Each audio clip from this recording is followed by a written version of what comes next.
so many people are used to the idea of a couple being like what comes first. So whenever you approach non-monogamy at all, you have to kind of start breaking down what that looks like. You have to I think you need to be willing to sort of unpack these sort of, again, societal norms that we all grow up with and recognize that this idea of you being in an entrenched into each other's stuff couple doesn't have to be true in non-monogamy. It doesn't. You can still be together, but separate autonomous human beings. Welcome to Normalizing Non-Monogamy, the podcast where we interview incredible people from across the entire spectrum of non-monogamy to hear their fascinating stories. We strive to bring guests on the show who have a healthy approach to non-monogamy. However, it's important to remember that everyone does it a little bit differently, and the views and opinions expressed by our guests do not necessarily reflect our own. Additionally, we produce this show for entertainment purposes only. Please be aware that we aren't doctors or therapists. Consult a medical professional for anything regarding your health that you might learn about on the show. Enjoy! Welcome to episode 194. We're Finn and Emma, and today we have a super fun interview. Well, they're all super fun, right? But another super fun interview with Mandy. Yeah, Mandy's fantastic, full of energy, a true delight. She is. So we're really excited for this. She is about 33 years old. She lives in Maine. She's got an awesome YouTube channel called Mainly Mandy. Yes, go check it out. Definitely go check it out. A handful of really great videos on different relationship styles, unicorn hunting. She'll talk about that one. It's just great energy, a fantastic conversation, and we're really excited to have her on the show and get all of her work out in the world. So thank you, Mandy, for being here. Thank you, listeners, for listening. One quick note about something that was mentioned during this episode that we wanted to clarify. She brought up Dedeker's book. Dedeker is one of the co-hosts of the Multi-Amory podcast, and none of us could remember exactly what the name was. It is The Good Girl's Guide to Polyamory. Nope. I still fucked it up. The Smart, God damn it. The Smart Girl's Guide. The Smart Girl's Guide to Polyamory. This is what I did during the episode. You'd think I'd have learned. The Smart Girl's Guide to Polyamory. You even wrote it down. I did not. You wrote it down. You wrote it down in your notes. Oh, I did. Well, here we are. So did I, and you still fucked it up. So let's say that one more time in case you missed it. The Smart Girl's Guide to Polyamory by Dedeker, one of the co-hosts of Multi-Amory. Sorry, Dedeker. Yes. We'll put links to that book in the show notes, though, for sure. Yeah, so you don't have to remember it, and neither do we. Oh, boy. Well, now we know it, so. Do we? Yeah. You don't think we'll ever mess that up again? Well, don't jinx us. Anyway. I know us well. Thank you, Mandy, for reaching out, coming on the show. We love talking to you, and we're excited to get this interview out there. Before we jump into her interview, we do have a lot of really exciting announcements. So if you usually skip through these announcements, please listen this time because we have a lot of exciting ones. And this intro is going to be a little bit longer, but we're going to try to get through things as quick as possible. Considering it's already been over 2 minutes because you messed up the name of... you messed up the name of the book. All right. So, and then we went on and on about it. The standard announcements we just wanted to say up front are thank you to all of the amazing Patreon members. We're over 170 of you, and it's just awesome. So thank you. A couple of quick dates on that. We've got the women's group call is tonight, so there's still time to sign up if you're looking for a group of amazing ladies. Yes, that's August 18th. Yes. And then we've got next week, a week from today, we've got our monthly Q&A. So if you're looking... August 25th. August 25th. Thank you. I'm trying to go fast. I know, but you're skipping important details. So if you're looking for awesome community of open-minded, like-minded, supportive people, check out our Patreon. It's a couple bucks a month. We've gotten so much out of it. We love it. Again, thank you to everyone who's a part of it, and we hope to see you there. Yes, and we'll have calls in September too. So if you miss August, come back in September. There'll be calls again. Yes. The next one is we're bringing back our virtual meet and greet in September. Everybody has been bugging us. Yes. Kindly bugging us. Thanks for your patience as we took a couple months off for the summer, but the next virtual meet and greet will be September 22nd. That is a Wednesday night from 9 to 11 p.m. Eastern or 6 to 8 p.m. Pacific. That's correct.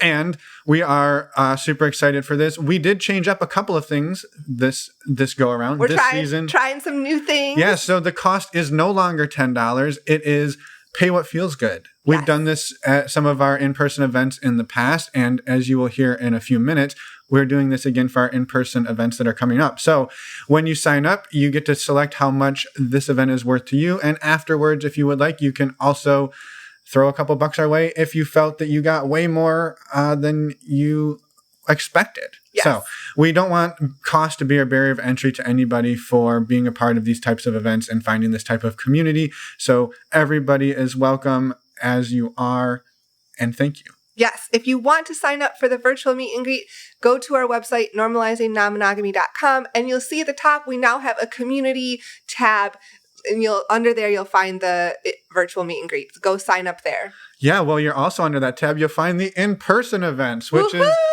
the huge news we've been so excited about. We've been waiting for, 2 years now to do these again, because almost 2 years. Our last in-person meet and greets we did back in fall of 2019. And back then we were so naive and thought, hey, in 2020, we'll do a whole bunch of in-person stuff. And then apparently we couldn't do that. Apparently there was a pandemic that is still going on. Which brings us to an important point. Yes. Pandemics. First of all, we take your health and our health extremely seriously. And because of that, we feel it's important to talk a little bit about what we are doing to keep these in-person events as safe as possible for all of us to minimize the risk of COVID. Yeah, absolutely. So number one, all of our events are going to be outdoors or in venues like a bar or a restaurant that have a large outdoor patio or a large outdoor space to keep us outdoors, keep us spread out as much as possible. We're going to be talking in a minute about our first event, and it's actually in a city park under a giant picnic pavilion outdoors. Mm-hmm. So yes. That's number one. Number two, we're going to make sure to keep in mind any local guidelines that are out there on gathering size and mask policies. So we will be looking those up and following those guidelines. And the last one is vaccines. So we are requiring at our events everyone to be fully vaccinated. And to do that, what we're asking when you sign up, that you give us your dates that you were vaccinated. So either the one date if you got the single dose shot, or both dates if you got the double dose shot. And we're also asking that you bring your vaccination card with you, as we may decide to spot check them along the way, just to, again, make sure everybody is safe and keeping everyone as safe as possible. This just, again, super important to us. And we understand that this may be something that you strongly disagree with. We understand that. If this offends you, please don't send us an email. We're just going to delete it. And please don't come to the event. It's not going to be a good fit for you. We're not going to be a good fit for you. We're going to probably offend you in many other ways. And there's a ton of other events out there that might be a better fit for you. Please find one of those and keep ours as safe as possible. Yes. Thank you in advance for respecting that, as we respect your decisions to do what you will with your body. Yes. All right. So with that now said, the fun stuff. Well, it's important. That's important stuff. So this is also important. Our first in-person meet and greet. I almost said virtual, but it's not virtual. I'm so used to that. Our first in-person meet and greet will be in Ann Arbor, Michigan. That's going to be on September 28th from 6 to 9 p.m. Eastern. So this is going to be outdoors at a city park, and we have a pavilion reserved, and we're going to be meeting and greeting.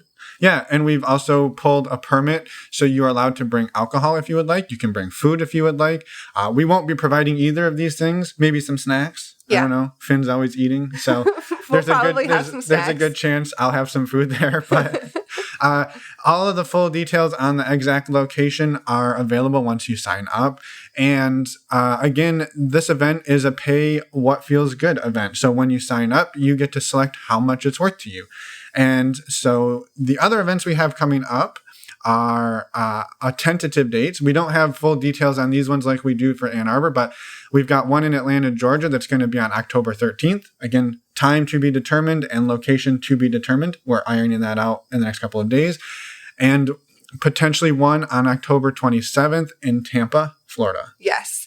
And the other important piece that we wanted to mention here on these in-person meet and greets is that if we do end up canceling them for whatever reason, most likely that would be a COVID-related reason, we will be issuing full refunds to everyone. Exactly. And so, again, if you have any questions about this, please send us an email unless it's telling us that we're assholes for the vaccination thing. Those will be deleted. You don't need to send that. Promptly. And if you head over to our website, normalizingnonmonogamy.com, and click on the community events tab, or drop down, there is one called in-person events, and all of this information plus how to sign up for these different events is there. Yes. We can't wait for all of these exciting events, both virtual and in person, coming up this fall. So we can't wait to meet all of you. Thank you for making it through this intro with us. And now let's go talk to Mandy. Yeah. And really quick before we do, we should tell them how to get in touch with us. Oh, well, duh. Go to our website because you're going to go there anyway to sign up for the meet and greets, whether you're doing it in person or virtual. Go to our website, normalizingnonmonogamy.com, and click on the Contact Us page. There you can leave us a voicemail or send us an email. Please do that unless it's about the vaccination policy. And also, really quick on this as well, to stay in the loop on the Atlanta and Tampa meet and greets, you can sign up for our email list. We'll be sending out information as soon as we have it, and you will hear it here on the podcast as well. And you can sign up for an email list there on our website. Yes, that was what I thought I was saying. Yes. I think we're spiraling. Let's get into this interview before we lose them completely. Let's go. Welcome to the show, Mandy. We're excited to have you here. We're excited to chat. We've been discussing how all of our different animals could potentially interrupt us, but no worries. We've had worse. We've had cows, chickens, dogs. Just about every form of animal has interrupted us. So welcome to the show, the circus. Thank you for having me. I almost feel like I should have a more exotic animal to interrupt with now. I just have cats. I should have brought a snake or something. Or like a parrot. Yeah. I feel like snakes are pretty unobtrusive, but a parrot would probably work. Yeah. And thank you for not having a parrot. I used to have one years ago, but not anymore. It's a lot of work. Well, to get us started, do you mind introducing yourself? We know a little bit about you, but not very much. So it'd be great to start there. Yeah, of course. So my name is mainly Mandy. I'm 33 years old. I live in the state of Maine, if you can tell from the name. I'm bi. I'm polyamorous. Specifically, I'm a mixture of like solo polyamory and relationship anarchy. And I've now been polyamorous for just under 4 years. It'll be 4 years in September. Awesome. Yeah, that's really succinct introduction. I love it. I might have practiced it a few times in my head before we started. Perfect. So I guess going back, when did you ever learn about different relationship styles? Yeah. So I'm really lucky in that I've just kind of been almost poly adjacent now for at least 10 or so years. One of my long-term friends who I met in college, they are polyamorous and have been this whole time. Their styles have certainly changed throughout the years, but we met in college. And so all this time I've known them. And as time has gone on, I've just happened, I think it helps that being queer, you just kind of naturally group into other people who tend to be a little bit weirdos. I'm also a former theater girl. So you just kind of just meet those kind of strange weirdos who are on the edge of society. We just find each other, I think. So I've just known about it now for a while. And as time has gone on, I've certainly learned a lot more than I used to. It used to be this kind of thing I sort of knew about on the fringe because my friend would sometimes mention at one point they were in a triad, for example. So they would tell me stories about what was going on with that. And going on a date with two people at once, that sounds complicated. I guess I'll just stay monogamous for the rest of my life. Little did I know. So I think it's just always been sort of around me. And here in Portland, where I live now in Maine, it's definitely a bit more of a larger community. There's more of a concentration here. Yeah, no, that's amazing. And so growing up, did you... it sounds like you were introduced to this concept in college, right? Did you have any background before that? Not really, no. I grew up in central Maine, which is very straight, cis, and white, and very monogamous centric. It's not where people move away from there typically if you're anything not that, you know what I mean, if you don't fit into that box. So I really didn't know anything other than the occasional like TV threesome I might see. Like I used to watch Nip Tuck a lot, and occasionally they had some kind of forms of non-monogamy on that show. But in terms of like anybody I knew in real life, no, I really didn't know anything about it until college.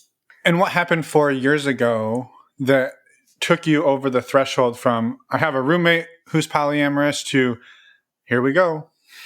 Yeah. So just to be clear, actually, my friend wasn't a roommate. We were just friends. We just known each other this whole time. No worries. I might not have explained that very well.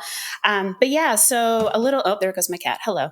So a little over 4 years ago, I was in a monogamous relationship with someone who I loved very dearly. We had a great relationship. We lived together. And while we were together, I found myself developing feelings for another person. And I do have to be a little vague on some of these details just to protect people's privacy and whatnot. But it was this interesting situation because I never felt my love for the person I was living with, my nesting partner, waning in any way. I still loved him very much, but I also was developing feelings for this other person who was also in a monogamous relationship. And so there was a lot of discussion that happened between myself and my nesting partner about like, what did this mean? Are you comfortable with this? And the long story short of this is that he was very not comfortable with that.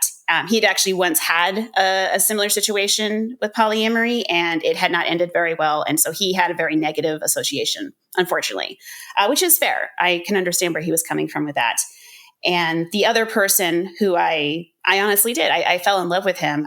He never indicated a desire to leave his current relationship, and I didn't want to cheat. So nothing really ever happened with that.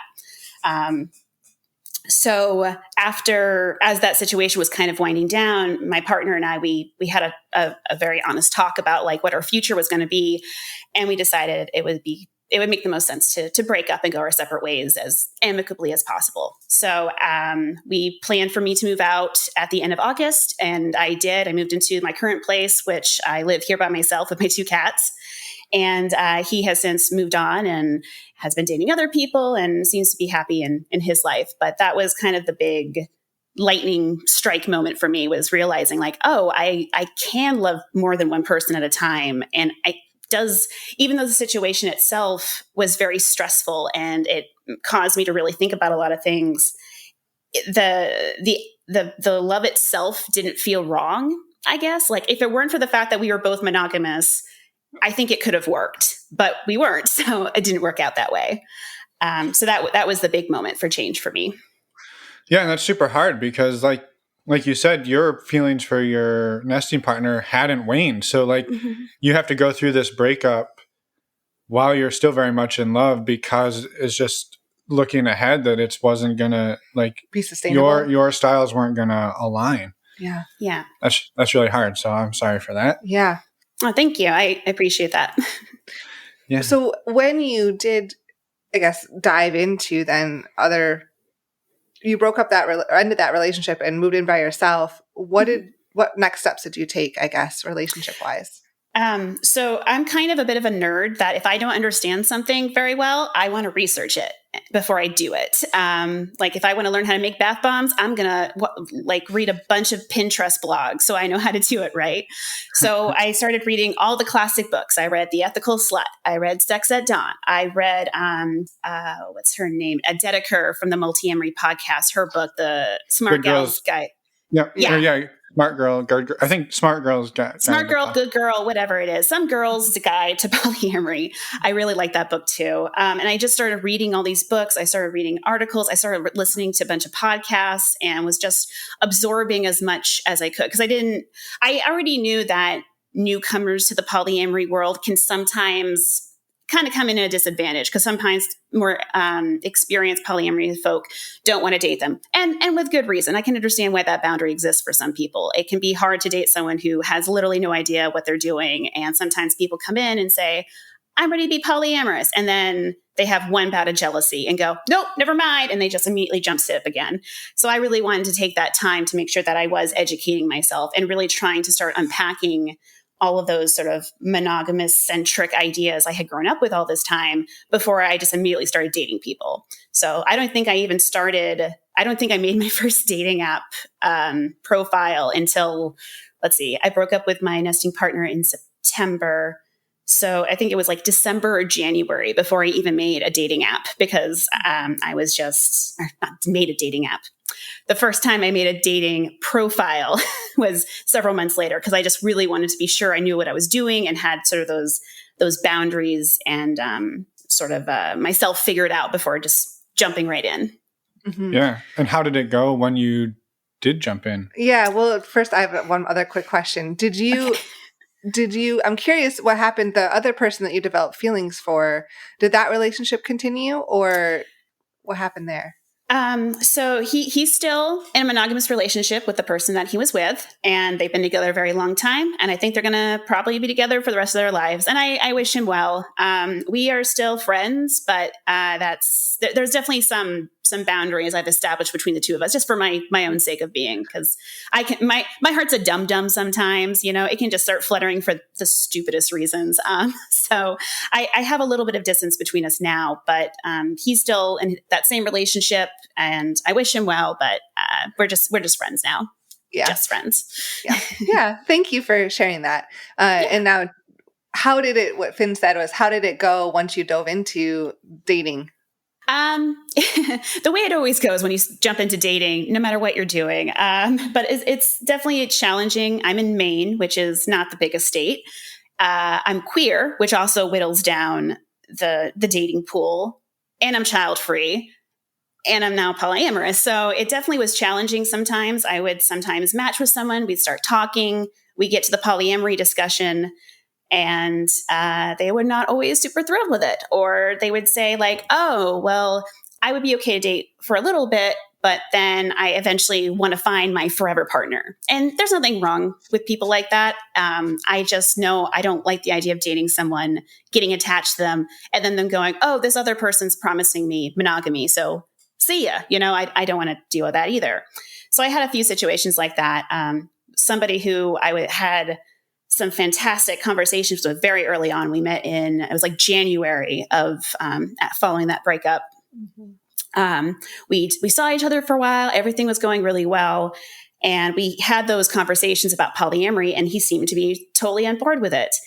And then I think it was like April or May, we ended up breaking up, because then he realized he wasn't okay with it after all, which is about the time that me and a friend of mine were developing like a sexual friendship, basically. And I had asked him how he felt about that. Like did he was okay seeing it? Did he want us to keep that to ourselves? And he wasn't really sure. And then in his own time, he sat down, thought about it, and realized, oh, I'm not comfortable with any of this at all. I was like, oh, okay. So we broke up. Again, very amicable. Both he and my former nesting partner are people I'm still in touch with. Like, we still text each other sometimes. So all this is very amicable. And I don't think it's wrong for people to realize that polyamory isn't their thing, or any brand of non-monogamy. But admittedly, it was a little disappointing, because I was like, I did everything I was supposed to. It was on my dating profile. I made sure to tell them my specific brand of polyamory. I did everything right. What's going on here? So it was a little disappointing to start off with at first. Mm-hmm. Yeah. And I think good on you for doing all that. I think what's hard there is that, right? Like, somebody can say oh yeah, I think I could do that. And then the first time that it actually happens, it's like, oh, maybe I can't do this. And that's kind of what you said, I think, where sometimes people who've been doing poly for a while can be a little standoffish towards people who are new, because they think, oh, well, you think you know what you're doing, but you haven't actually tested this, and I don't really want to fall in love with you or really develop feelings and then have you decide it's not for you. That can be a hard thing to go through. So I'm sympathetic to that. But I think I do see the frustration then from the newcomer's perspective of I don't know, I always liken it to when you graduate college and you're looking for that entry-level job that wants 10 years of experience and all of this stuff. And you're like, well, how the hell am I supposed to get experience if no one will give me a job, kind of thing. So I can see both sides of that coin.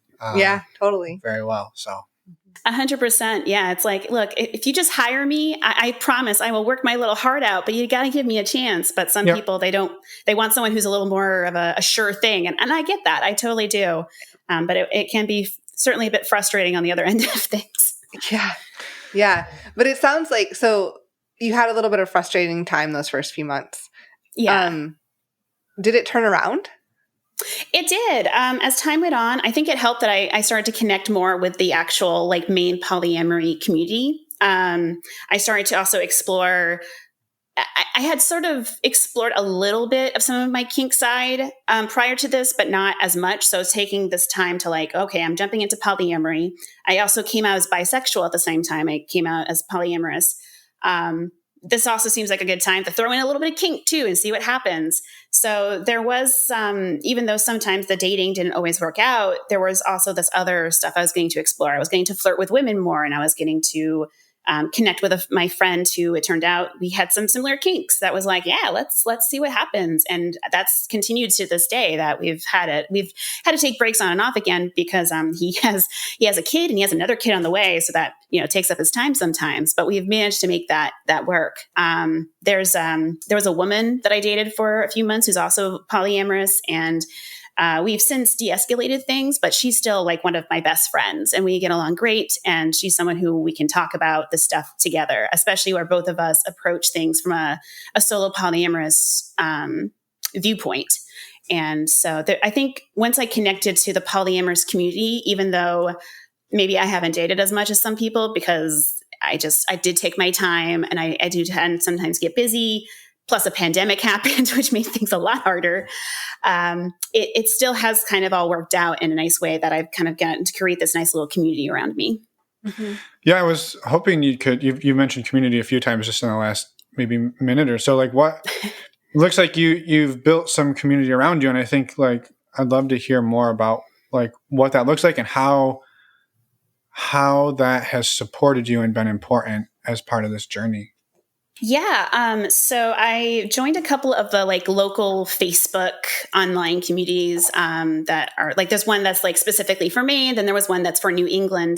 And in doing that, I've made more connections to other people. The woman that I dated for a while, then we de-escalated things. She, myself, and another person ended up starting a polyamory discussion group that's just local. And it's been kind of interesting to do during the pandemic because since it's online, we can connect with some people who are further away that we might not be able to come if we were just focused on Maine. So we have some people from like Massachusetts and Connecticut who show up sometimes. And that's been really a great way to connect with everybody and also to just talk about some of the specific challenges we have. Like for me, I feel like a big problem was that I was dealing with a lot of like, sometimes when someone would express interest in me, it seemed like they were coming at me from a very hierarchical kind of viewpoint. And I don't think hierarchy is necessarily bad. But sometimes when you have someone saying like, oh, I have a primary and I'm going to do whatever the primary wants no matter what, it's kind of like, oh, but like, I don't want to get vetoed if your primary is feeling jealous, or I don't like the idea of other people having a say in my relationship that isn't in the relationship, if that makes sense. So sometimes just getting to talk to other people and bounce those concerns off of them was really helpful for me navigating. Because there was a time during, so I've now been almost out as polyamorous for 4 years. And in that time, I really haven't had that many partners. It's been mostly either sexual connections or like we've dated for a while and then broken up. So there have been times when I just haven't felt poly enough. Like that imposter syndrome will just hit me really hard in the head. So having the community has been a really good way of having people go, no, you're definitely poly. You talk about it all the time. Obviously now I've made a YouTube channel about it. Clearly I'm polyamorous, but sometimes the outside world can just make you doubt yourself a lot. So having that community has been really important for me to just remind myself that, I am part of this community. I am an important part of this community. And I'm going to continue being part of it, even as time changes and we have to adjust to various challenges. Mm-hmm. Yeah, I think that's super important. Like, it's a little bit of validation, right? That like, even if you haven't gone on a date with somebody in a couple of weeks or hell, a couple of months, like that doesn't change your philosophies and the way that you move about the world. Right. I like that. I was also curious, we hear from people a lot that talk about like the struggle of meeting people for polyamorous like dynamics.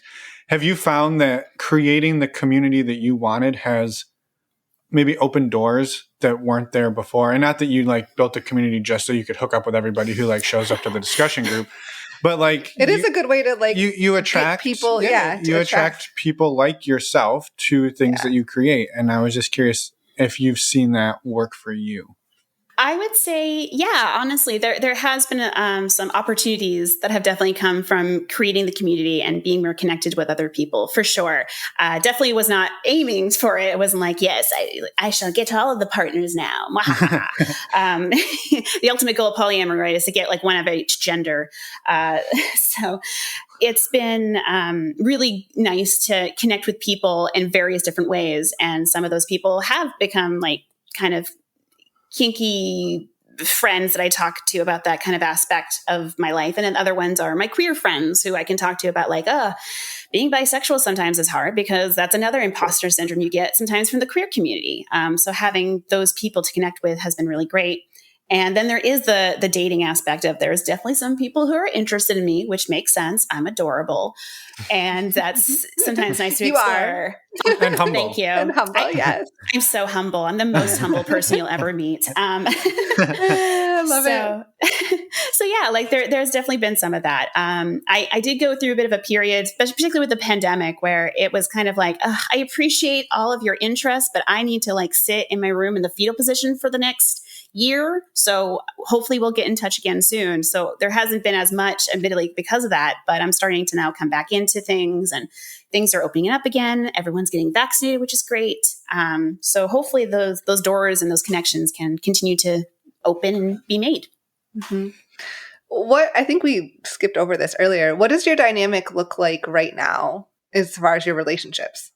Yeah. So right now I have one long distance relationship with somebody who lives in Texas. Interestingly enough, he considers himself monogamous, and we can talk about that more if you'd like. And then I have three, I like to call them sexual friendships just because I feel like friends with benefits has been kind of turned into this very casual, dismissive term. But they are three people that I sometimes get together with and we take off our clothes and see what happens. Granted, some of them I haven't seen as much because of, again, the pandemic, but we've made things work and we have very conscious conversations about like safety and such. Yeah, that's awesome. Yeah. And I think we'd love to circle back to your monogamous partner because I think that shows maybe a level of acceptance outside of, it kind of goes back to that, right? Like some people aren't willing to mess around with poly people who are new. And you're like, I don't even care if this person's polyamorous. Like I look at the relationship, I look at the person and we figure it out for ourselves. And I like that. Yeah. My partner that lives in Texas, we met in a charming dating app called Twitter, and we've just been following each other for a long time. And so I talk about being polyamorous on Twitter quite often. So he knew, and it became this dynamic where, originally we were just liking each other's tweets and then you're in each other's DMs. And then next thing you know, we have each other's numbers. And it's really been in the last couple of months that we became like officially romantic partners. And we had a really in-depth conversation at the start of things where it was like, look, clearly there's some flirting and some stuff happening here. How do you feel about the fact that I'm polyamorous? And he said to me, like, I don't mind it at all. I'm totally okay with it. I just don't think I want more than one partner myself. He's just, the energy that he has, really, he doesn't have enough for more than one partner right now. And I was like, that's fine with me as long as you don't expect me to drop everything if you feel jealous. And I'm totally willing for us to have conversations about how much you want to hear or not hear. And we can certainly discuss certain things like that. But I'm just never going to be able to promise you that I'm going to one day give it all up and, become your wife or anything like that. And he was like, that's fine. That's fine. I think sometimes the relationships between polyamorous and monogamous people can work as long as there's sort of this understanding that the person who's monogamous isn't like sitting there seething and resentful that you're off dating other people. Like, I think it has to be kind of like when your boundaries kind of are compatible, even if they're not the same. Like, his boundary is he won't date more than one person, not he won't date someone who dates more than one person. You know what I mean? Like you have to have those kind of compatible boundaries to make that work. And we do. And we talk a lot, and he's been very supportive. He actually helps me write my captions on my YouTube videos. So like he's very aware of what I'm doing and everything. So it would be very difficult for me to like I don't think we could have a relationship where I was just like hiding. We can't have to do like a don't ask, don't tell situation or anything like that. We have a very honest, communicative relationship, at least so far. And hopefully that continues. Yeah. And how do you make the long distance work then? Very carefully. We've been getting into this rhythm about every other weekend where we'll do like some kind of like online date. Usually we'll eat the same food, maybe order from the same place or make something, and then we'll watch something together. We actually had a date this past Friday where we got together and we watched this is such a random movie, but it's called Oscar. It was in 1991 with Sylvester Stallone. It's like a very weird screwball comedy that he had never seen. I was like, ooh, let's watch it. So we watched that together while also being on Zoom together. And that helps. I think also we check in with each other here and there just to like help us seem like we're still a part of each other's lives, even though we are in that distance. So sometimes I'll be like, oh, I'm taking a walk, and I'll film it for him so he can see where I'm walking. And then I send that to him. Or I'll be like, oh, I saw this really cute cat or something, or I saw a book that made me think of you, because he's always reading. And I think that, and he does stuff like that too, right back at me. He'll be like, oh, me and my mom are out shopping today and this is what we bought, and I think that helps us to feel more connected, even though there is that big distance. Yeah. Yeah. Have you experienced jealousy or insecurities in navigating polyamory? I have a little bit. There has been times when I have felt for sure some insecurity welling up. I've noticed that a lot of my jealousy tends to come from a kind of like FOMO almost. It's that fear of missing out. Like, oh, you're doing something with this other person and I'm not there and I'm missing out on that. And then I have to kind of talk myself through like, okay, well, first of all, do you even want to be there? Like if they're rock climbing, do you have any interest in that? And the answer is no. I'm terrified of heights. I have no interest in rock climbing. They can have that. That's fine. So then I have to think about like, well, okay, what are the things that I have with this other person? And this is something I experience not even just in romantic relationships. I can experience this in friendships as well. Like if I see two of my friends have gone to the beach together, it's like, oh, I kind of would have liked to have gone to the beach too. Actually, I'm in my pajamas playing Mass Effect right now. Do I really want to get a bra on or a bikini? Nah, I don't. So sometimes you just have to talk yourself through it and recognize what you already have that works for you. And then also recognize like, oh, I'm going to hang out with so-and-so next weekend anyway. We're going to do something that we want to do. So who cares? Like, I think I just have to talk myself through it sometimes. Yeah.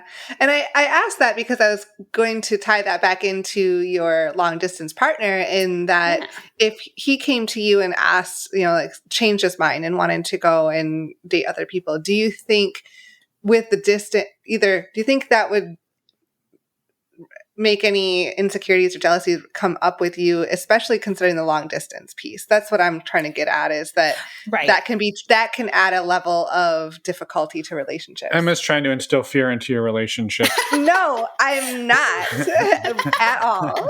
No, that's so true. And honestly, I have thought about that before. And likewise for him, because like where he lives in Texas, he's kind of out in the middle of nowhere. There's just like not a lot of stuff around. So sometimes when I'm telling about all this other stuff I'm doing, I'm like, oh gosh, I hope I'm not making you jealous. Cause like I live in a city, there's plenty of stuff to do, even with the pandemic. There's, I have a busy life.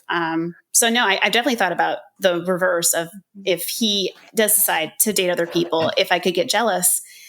And I mean, you could drive yourself crazy thinking about that, right? You never know.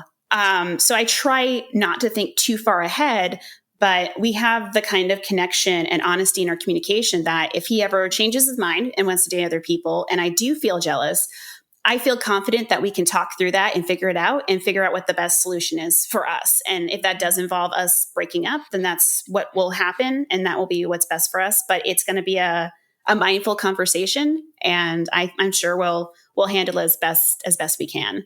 Yeah. Yeah. Yeah. No, thank you for sharing all that. It was more, I didn't mean to instill any fear in your relationship whatsoever. It was more Emma the fear monger. Yeah. What about if this crazy scenario happens? It was more acknowledging what if he murders you? Yeah, right. And other people we've talked to, like I know that the distance can add a level of complexity. So I was just curious on your thoughts on that. That's all.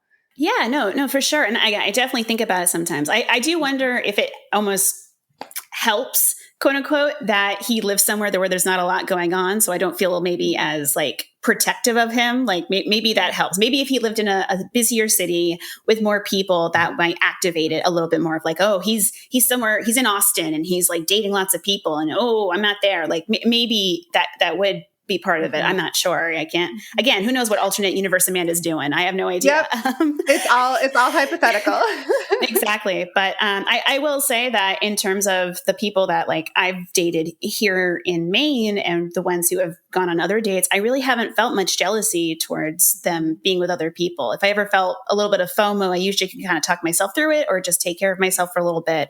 And it usually hasn't been a problem, really. So I would like to think it hopefully will not be a problem with him, but who knows? We'll see what happens. Yeah, we don't know. Yeah. I think too, like, I was just curious, you've mentioned being queer a few times. Like, do you mind talking a little bit about what that means for you? And then maybe we can build on that. I have a couple maybe like follow-up questions on it as well. Yeah, sure. So I'm one of those people that, again, I grew up in central Maine, a very straight, cis, white state, and especially cis, straight, white part of the state. And so I can't say that I grew up knowing I was queer. It was not until I was in college, which happens to a lot of people, I suppose, that I started realizing like I might not be completely straight. Growing up, I also was always presented with queerness being a binary. So you're either gay or you're straight. And I knew from a young age I liked boys. Like I just knew it. With women, it was always more like I would admire them. But because I was only ever understanding the idea of admiring women completely as either being you love them and you don't love boys, or you just like them because they're your friends, I just thought that meant, oh, I just like her. She's just neat. I have a theory that neat is queer for I actually have a crush on you, but I'm not ready to recognize that yet. So like, for example, Michelle Pfeiffer, very neat. That's one of I used to have a big thing for Michelle Pfeiffer's Catwoman and did not realize it until much later. Same with Charlize Theron. She's another one of those neat people that I now realize like, oh, I have a big crush on you. Well, if they're listening, hopefully they reach out. Right? Oh my God, please don't. I think I would die. Charlize Theron got in touch with me. Oh gosh. Charlize, I love you in Atomic Blonde. I'll just get that out there. But yeah, so it was sometime in college where that was my phase of like, getting drunk at parties and you make out with whoever. Sometimes it's a girl. And then sometimes like during the week when I'd be going to classes, I would see an attractive woman and just think to myself, oh, wow, she's so pretty. I wish I was at a party drunk so I could make out with her.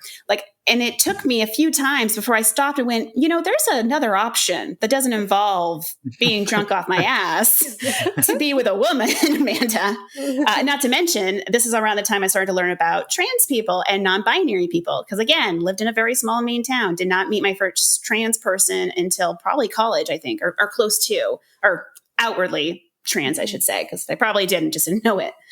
So once I started realizing that was more of an option, I did have these long conversations with myself of like, okay, what does this mean for me? So for a while, a little bit after, the years after college, up until I was 29, I called myself heteroflexible for a while, which was my way of saying like, okay, I'm definitely not completely straight, but I don't know if I'm interested in actually pursuing women because women are pretty and scary.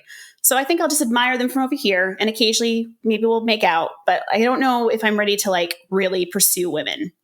And it wasn't until I was 29 and after I had left my last monogamous relationship, that I decided to start calling myself bisexual. And I think labels are really fascinating about how they can fit into our minds, even if it doesn't always fit exactly into the greater consciousness. But for me, calling myself bisexual was a way of sort of saying, okay, I am now actively open and seeking relationships with anybody across the gender binary, non-binary, the gender spectrum. There we go. That's the right word. So I now do sometimes respond to women's profiles on dating apps. I sometimes ask women out on dates. Not very often, because again, they're still very pretty and I'm still scared. A true bisexual disaster over here. But I do make that effort. And I sometimes ask out men and non-binary folks as well. And that's been kind of the journey. I definitely have gotten more comfortable in calling myself queer as the last few years especially have gone on. And I think, again, that helps with the community aspect of connecting more with the local LGBT plus scene and having more friends who are outwardly queer, who are also exploring themselves and figuring their stuff out too. Yeah, that's amazing. And thank you for sharing all of that. And I think it kind of goes with the question that I had of like, how have you seen yourself like grow and change over the last few years since you started exploring non-monogamy? But it sounds like that also coincided with exploring your queerness as well. So maybe it's hard to separate those two. But it is. I know it's that time of year where we're all debating whether or not being polyamorous makes you queer or not. But I know for myself, the queerness and the polyamorous sort of both of those aspects of my life are kind of mixed together. And again, I think it just helps that there's such a crossover anyway, just in the world. There tends to be a lot of polyamorous queers out there. So I think it's been really interesting to explore both of those things at the same time, as well as some of the kinky stuff as well. So I think honestly, in the last few years, I feel like exploring both of those things have really helped me to become more confident. Along with all of this, on top of this, I've also been actually I keep liking to say it. I've been trying, which is I have been exploring going to stand up, like going to open mics finally. I didn't start doing that until literally I was 30 was my first one. So if anyone out there is listening, by the way, 30 is not the end of your life. Like I did not start doing anything until I was in my 30s. Like, trust me, 20s are still really young. Be a mess until you're 30 and you'll be fine. Trust me. That's my PSA. I was like, can we continue to be a mess through our 30s? Is that allowed too? Yes, Okay. Yes, you can for sure. I'm just saying that I just feel like there's just such this like pressure that by 30 you have to have your whole life figured out. And I'm here to say no. Oh, totally. Yeah. I'll be a mess until I'm 50. What are you talking about? Or just be a mess our whole lives. Like it's part of life. Like it's just, if you just continue growing and changing and just doing your thing, and it's okay. Right. I mean, I think that's been, I feel like this is like really a tangent now. So we can totally circle back here in a second. But I feel like one great thing about growing up is like you get to like your late 20s and your 30s and you go, this is what my mom was dealing with. Holy crap. No wonder I'm so screwed up. She could barely keep herself together. I can't imagine having kids right now and trying to figure this all out too. Like, oh my gosh. Because on top of all of this, I'm also child free. So that's been another thing to explore throughout the years. Right. So yeah, yes. It gives it's a wild different perspective. to me. Yeah, it really does. And I'm like, geez, like the fact that I'm sane at all is a testament to the people that helped me grow up. So thank you, everybody, so much. Yeah, I'm sorry. I went on a giant tangent and I do not remember what we were talking about. I'm so sorry. No, it's perfect. I think the question was really just like how you've seen yourself grow and change over the last few years since you started doing this. Right. Yeah. So, I would say I've become a lot more confident in myself. I've gotten a lot braver in terms of what I'm willing to explore and what I'm willing to try. I still have my boundaries, of course. I still have zero interest climbing a mountain or jumping out of a plane because I don't like heights. But I have gone on stage and performed stand up in a mostly empty room in a bowling alley. So I've done that. And I was even having a little bit more success right before the pandemic hit. I premiered my first burlesque number a month before the pandemic hit Maine. And I co-hosted a burlesque that was pirate themed a week before I got here. So like I got to finally start doing these really exciting, cool things that I was getting paid for, which was just blew my mind. And then of course, pandemic kind of put a little bit of a pause in everything, but I'm starting to do it again now with having started a YouTube channel. And now that things are starting to open up, I've been having some people say like, oh, are you interested in possibly doing some shows? And I'm like, yes, please. I miss the stage so much. I need validation. I live alone. Help me. Well, but I mean, I have not done it myself, but I have heard that doing stand-up is probably one of the hardest things to do. Like you're up there by yourself, telling jokes, hoping that people laugh, and probably getting heckled, or even worse, probably is just silent. So like, I mean, yeah, that takes a lot of confidence and bravery. So good on you for that. Yes. Yeah, honestly, I haven't really been heckled much, luckily. I had a little bit of it when I co-hosted the pirate themed burlesque show, just because there was a very drunk person in the front who was just like just shouting things like Kraken, and like, good for them. They were having a good time. They were mostly fine. I will say that the worst experience I had in an open mic was that two guys started to have a fight over a stool during my set. And I didn't know what to do. I completely froze. I completely forgot all my jokes. I just stood there silently while these two grown men were screaming over this stool. And I don't know why. I don't know what the stool did. I don't know why they needed to fight over the stool. There were others, but apparently this one in particular was very important. So that was one of my worst nights. I just completely forgot all my jokes and was like just deer in the headlights watching these two men fight. Oh boy. Yeah. Well, it's a memorable experience. No wonder you're bi. Right? Men are assholes. They are sometimes. Obviously present, company excluded. Right. Sometimes. It can definitely be challenging, but I really love it. I love getting up there and having a joke really land. I even love it sometimes when a joke doesn't land, because then you can go back and to the drawing board and go like, what didn't work? Was it the punchline? Was it the setup? Was the setup too long? Sometimes I've had jokes where I really like the punchline, but the rest of it sucked. So I'm like, okay, I'm holding on to this punchline. I just got to figure out the right story to put it in. You know what I mean? So, and I've told jokes about being polyamorous and bi, and I've made a lot of jokes about making, dealing with unicorn hunters, especially, which people seem to really enjoy. So it's been a lot of fun. It's been very cathartic, I think. Yeah. Is the unicorn hunting something that you've dealt with? Unfortunately, yes, they're everywhere, and even here in Maine. Luckily, most of my experiences with them have been pretty benign. Like I can spot a unicorn hunter like a mile away at this point. So if I see one coming, I'm usually like, nope, no, thank you, and just dodge them like the Matrix bullets coming at me. I did have one experience where, like very early on, when I first came out as polyamorous, where I had a night where I was sort of like, maybe I'll try being a unicorn and see what that's about. So I did purposely seek a couple. This was back when like Craigslist personals were still a thing.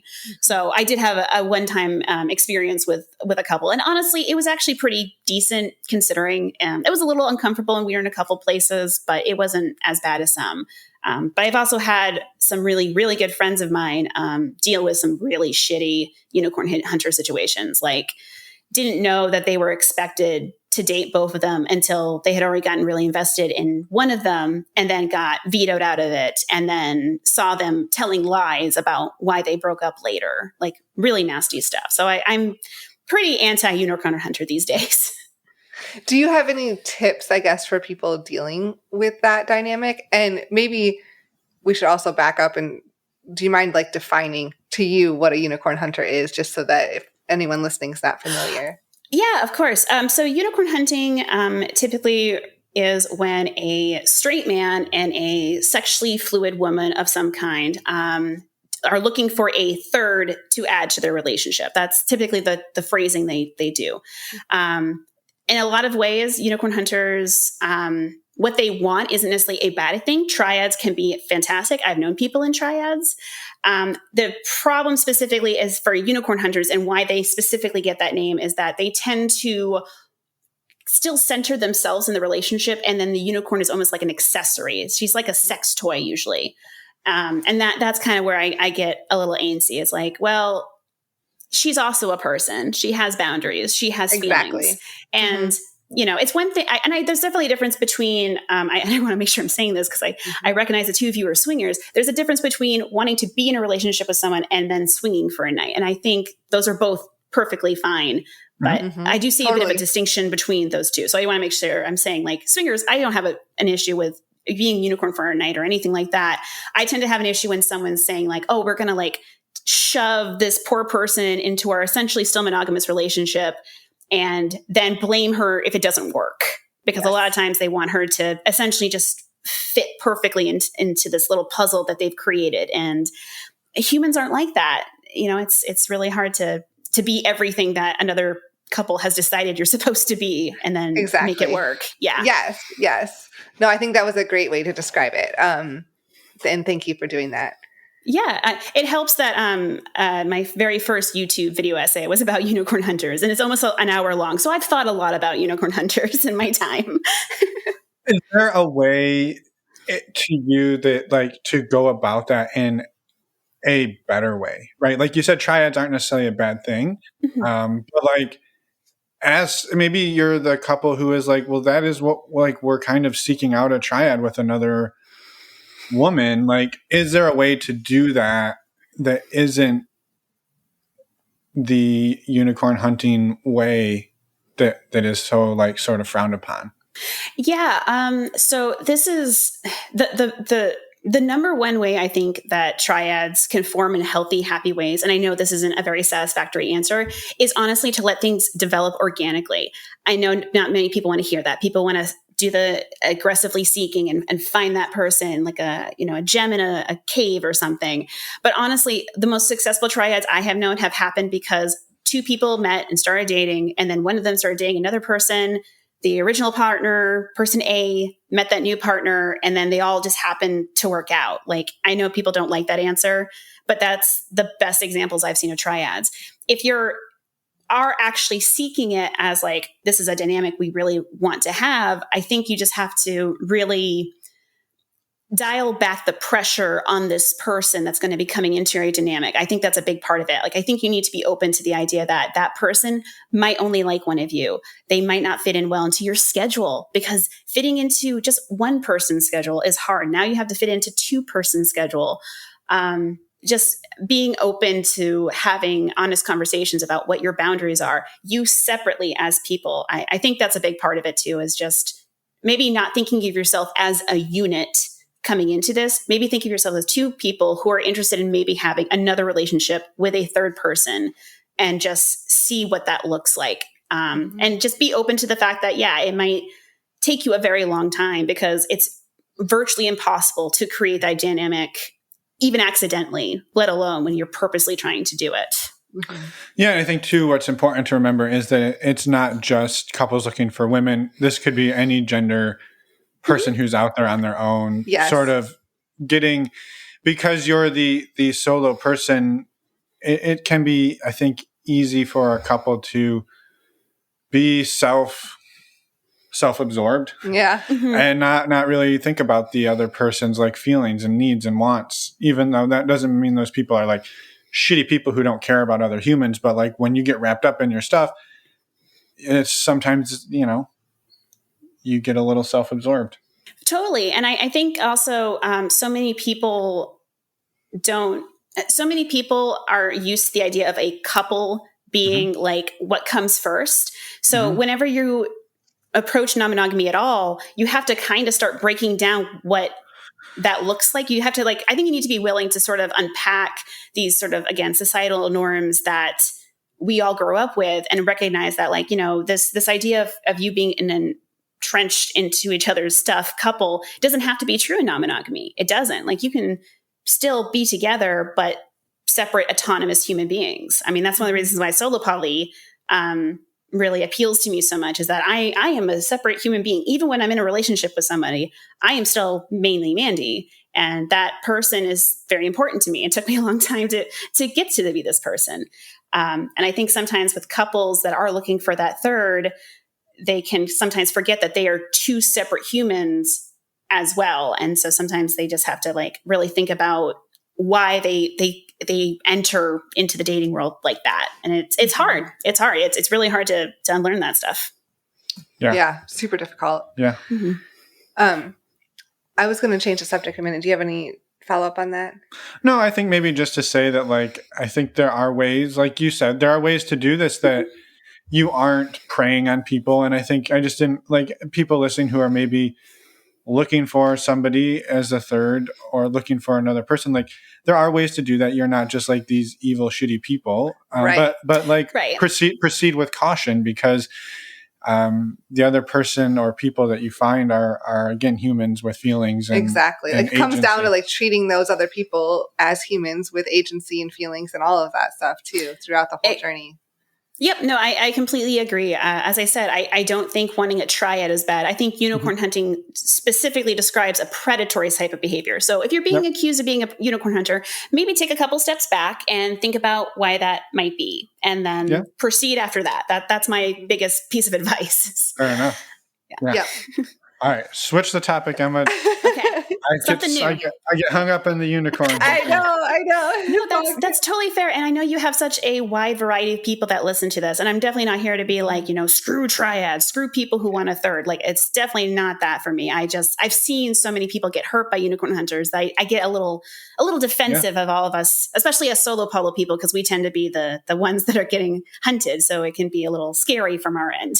Yeah, absolutely. Yeah, totally. Yeah. And thank you for sharing. Yes, thank you.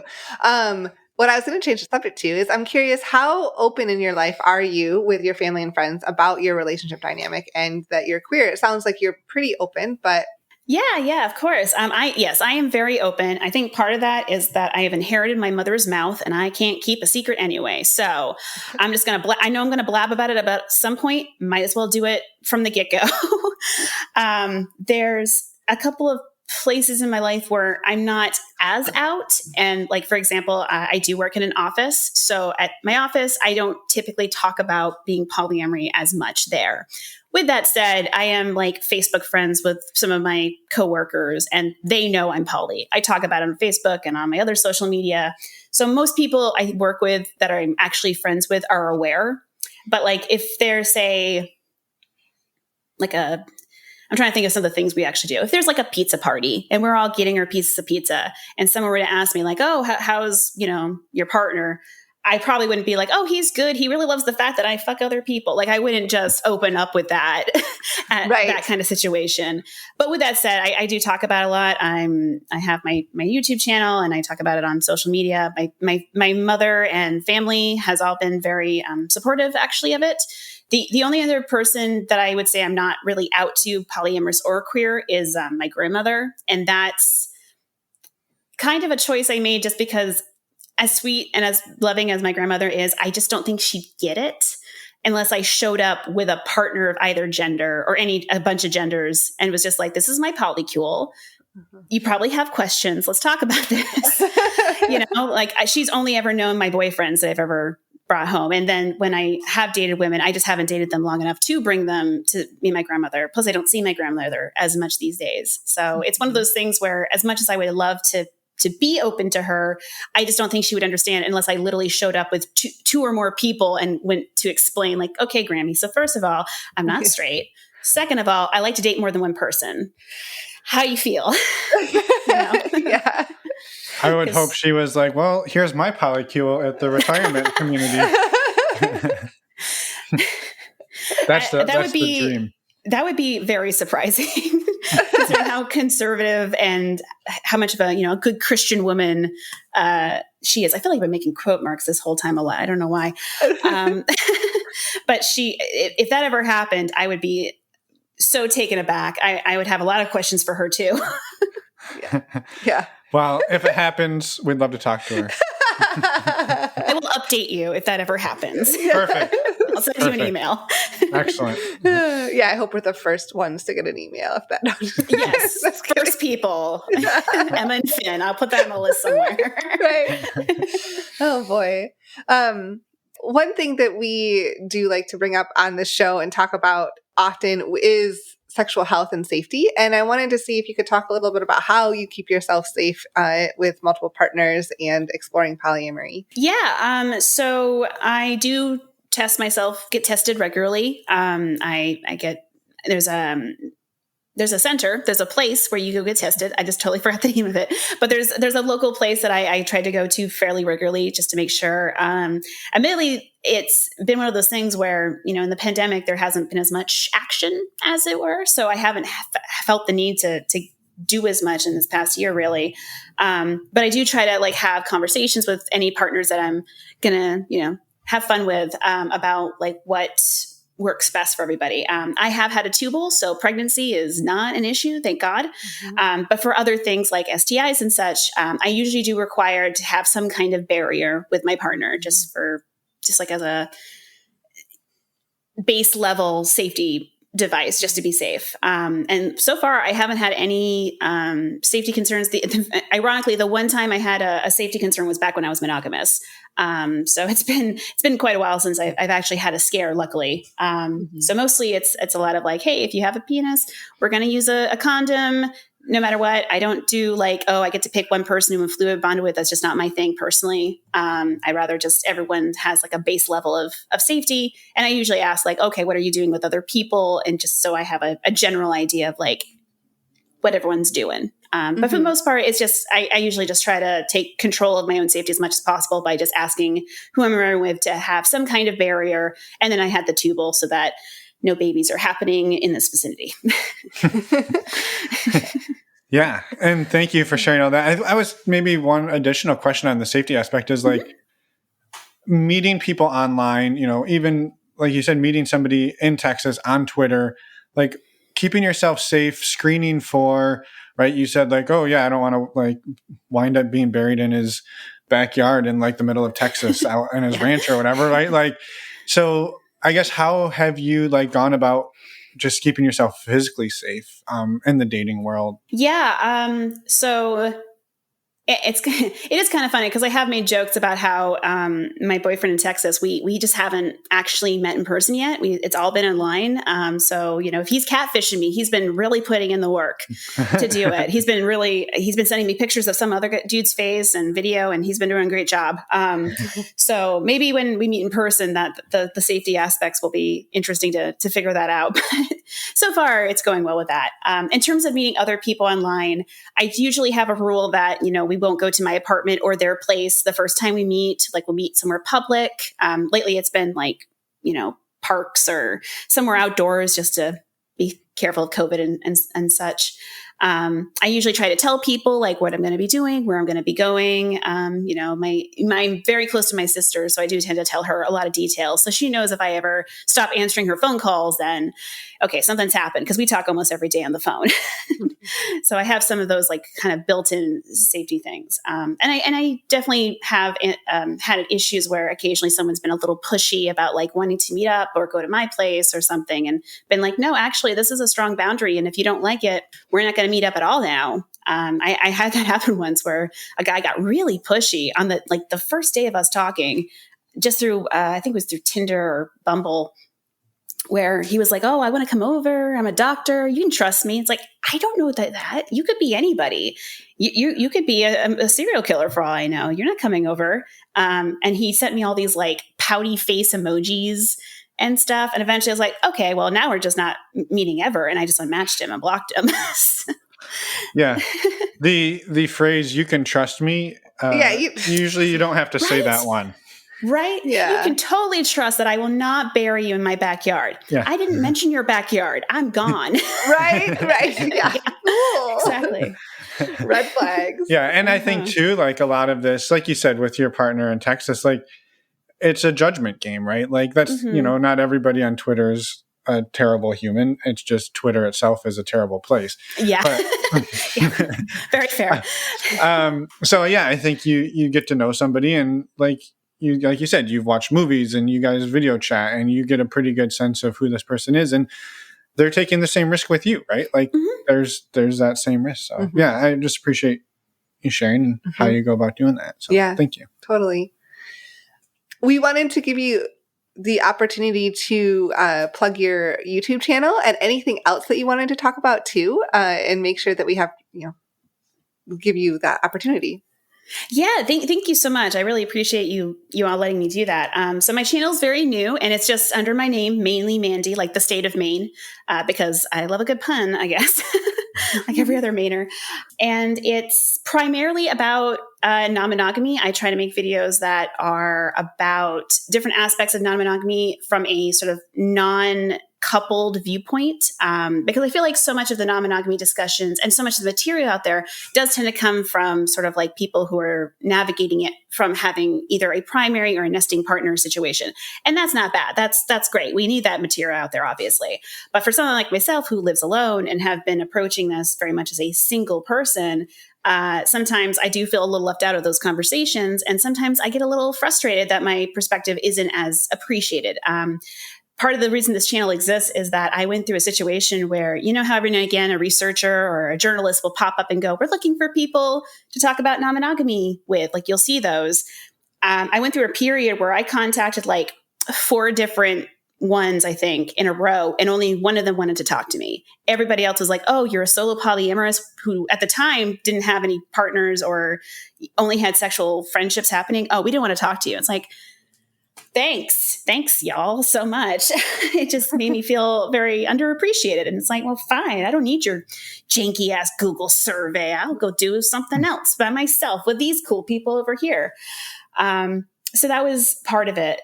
The other part of the journey of making the channel was honestly we were talking about unicorn hunters earlier, where I had this idea of making a video essay about unicorn hunting for a long time, because I had noticed that unicorn hunters were being directed to the original, tried and true sources, like the Unicorn R Us site that everybody knows, and some of those sources, and they just didn't seem to care anymore. It seemed like, that website's existed since 2012 now. It's a pretty old website, and people aren't just really responding to it anymore.